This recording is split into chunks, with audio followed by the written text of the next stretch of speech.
Assalamualaikum warahmatullahi wabarakatuh. Perkenalkan, nama saya Revansa Wibiran Hakim dengan NPM 230120101119. Jadi di sini saya akan mempresentasikan mengenai mind map saya. Yakni yang pertama ada tantangan di era Society 5.0. Yang pertama ada bahasa asing dalam teknologi digital, kurangnya minat generasi muda, terus yang terakhir ada penggunaan bahasa gaul. Jadi di teknologi sekarang digital ini kebanyakan udah menggunakan bahasa asing, terutama pada bahasa Inggris ya. Jadi bisa menjadi tantangan untuk di era sekarang, di era Society 5.0. Selanjutnya ada kurangnya generasi muda. Jadi generasi muda ini emang sangat kurang ya minatnya di era society ini, jadi kayak kurang baca gitu kebanyakan sih. Jadi selanjutnya ada penggunaan bahasa gaul. Jadi kebanyakan di Gen Z sekarang ya, apalagi Gen Z, Gen Alpha gitu, kebanyakan mereka itu penggunaan bahasa gaul yang kayak seakan-seakan tuh keren, padahal enggak sih ya. Sebenarnya ada cara menyikapinya gimana sih? Yang pertama ada meningkatkan literasi. Jadi kita harus mau nggak mau memperbanyak baca buku, seperti baca novel mungkin yang mengenai eh, Indonesia ini ya. Jadi, terus selanjutnya ada kampanye digital, integrasi teknologi. Selanjutnya apa sih yang kedua, ada dampak kejahatan berbahasa Indonesia. Jadi ini bukan secara fisik gitu kejahatannya, namun cara berbahasa, kayak berkatanya ke orang gitu gimana.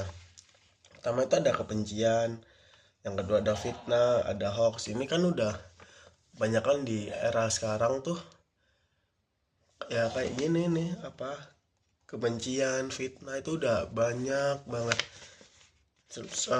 Selanjutnya ini ada apa sih upaya generasi sekarang, generasi muda, untuk menanggulangi kejahatan berbahasa di Indonesia ini.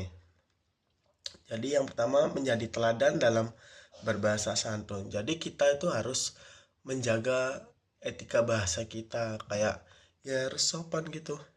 Selanjutnya mengedukasi publik. Jadi kita mengadakan sosialisasi bersama masyarakat untuk uh, stop untuk mengumbar kebencian, fitnah, dan hoax. Selanjutnya ada melaporkan konten negatif. Jadi sekarang tuh juga lumayan banyak ya yang kayak yang hoax gitu loh. Ya lumayan banyak sih bisa dibilang untuk era society 5.0 ini ya mungkin ya. Selanjutnya ada syarat mana ya? Adapun syarat paragraf efektif. Jadi adapun syarat paragraf efektif yang pertama ada kesatuan, yaitu satu ide pokok dengan kalimat penjelas yang mendukung. Yang kedua ada kepaduan kalimat saling terhubung secara logis. Yang ketiga ada kelengkapan, yaitu kalimat utama dan penjelas yang cukup. Selanjutnya ada unsur kalimat efektif. Mana ya? Unsur kalimat efektif ya. Yang pertama ada subjek dan predikat yang jelas, terus kedua kepaduan struktur, yang ketiga ada ketepatan makna, yang keempat ada kehematan kata, selanjutnya ada keparalelan bentuk, yang keenam ada kelogisan isi, yang terakhir ada kepaduan antar unsur. Selanjutnya kita bahas mengenai menghindari plagiarisme. Gimana sih cara menghindari plagiarisme itu? Yakni dengan mencantumkan sumber kutipan. Jadi kita kalau misalnya nih bikin laporan, mau nggak mau kita ini dapat dari mana gitu sumbernya. Misalnya ada menulis dengan parafrase. Jadi kita menulis ulang mungkin ya, di parafrase mungkin ada biasanya tuh. Selanjutnya ada gunakan alat cek plagiarisme. Jadi ini biasanya untuk mengecek berapa persen kita ada ininya plagiarismenya, kayak tingkatnya gitu. Jadi kayak sekarang tuh minimal mungkin 20% ke bawah, kalau enggak 15% ke bawah ya, untuk amannya, batas amannya ya. Kalau 90% kan itu udah nyontek banget. Jadi ada dua kelompok unsur serapan EYD. Dua kelompok unsur serapan menurut ejaan yang disempurnakan. Yang pertama belum sepenuhnya terserap. Jadi ini masih memakai ejaan yang asli. Yang kedua sudah sepenuhnya terserap. Jadi mengalami penyesuaian ejaan dan lafal sesuai kaidah. Selanjutnya ada penggunaan ragam bahasa formal. Jadi penggunaan ini itu digunakan dalam situasi resmi seperti surat dinas, laporan ilmiah, pidato. Jadi untuk bahasa-bahasa formal gitu kita gunainnya tuh yaitu situasi yang resmi, kayak banyak kayak di kuliah tuh mungkin waktu kita skripsi ya, kalau nggak seminar proposal gitu. Jadi kita menggunakan bahasa-bahasa yang formal. Terus selanjutnya adapun ini pentingnya ragam bahasa formal, yakni untuk menjaga kejelasan, kesantunan, dan profesionalisme. Jadi kita nggak hanya untuk jadi kita harus biar jelas gitu loh, maksudnya kayak bahasa formal. Jadi bahasa formal tuh bisa dimengerti untuk semua orang gitu. Selanjutnya ada sejarah bahasa Indonesia.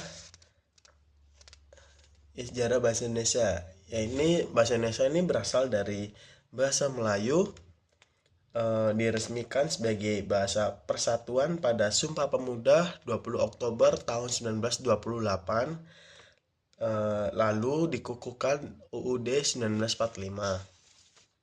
Selanjutnya adapun kedudukan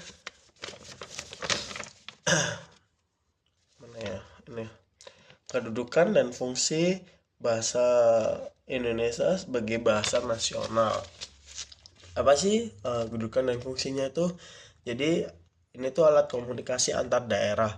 Jadi setiap daerah kan memiliki bahasa masing-masing ya. Jadi fungsi dari bahasa Indonesia ini sendiri untuk komunikasi biar gampang. Jadi untuk antar budaya gitu kita harus menggunakan bahasa Indonesia untuk biar jelas aja, biar sama-sama paham. Kalau pakai bahasanya sendiri-sendiri kan belum tentu paham ya. Terus lainnya ada sarana pengembangan kebudayaan. Jadi gak hanya cuma di bahasa, jadi kita bisa mengembangin budaya-budayanya juga gitu. Hanya alat pemersatu bangsa. Jadi kita kayak bisa menjadi satu di Indonesia ini kan ya, dengan menggunakan bahasa Indonesia ini sendiri. Selanjutnya adapun sebagai bahasa negara ini. Jadi ini digunakan dalam administrasi pemerintahan, pendidikan, hukum. Jadi ini sebagai bahasa negara ini fungsinya ya, fungsi bahasa Indonesia di negara kita sendiri yaitu administrasi pemerintahan, pendidikan, hukum, terus masih banyak yang lainnya. Selanjutnya yang terakhir ada sistematika KPI. Yang pertama itu ada pendahuluan. Ini kayak penulisan kita di dalam karya tulis ilmiah ya. Jadi udah orang teman-teman pasti udah pada tahu mengenai ini. Jadi yang pertama itu ada pendahuluan.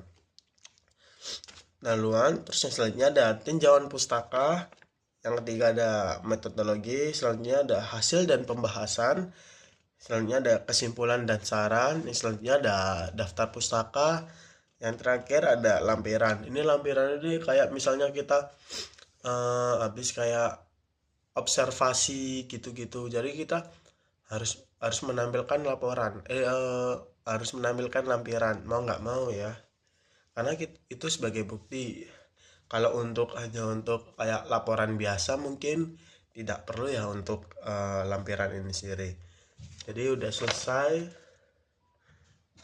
untuk mind map saya, bahasa Indonesia saya. Jadi terima kasih atas kesempatannya. Wassalamualaikum warahmatullahi wabarakatuh.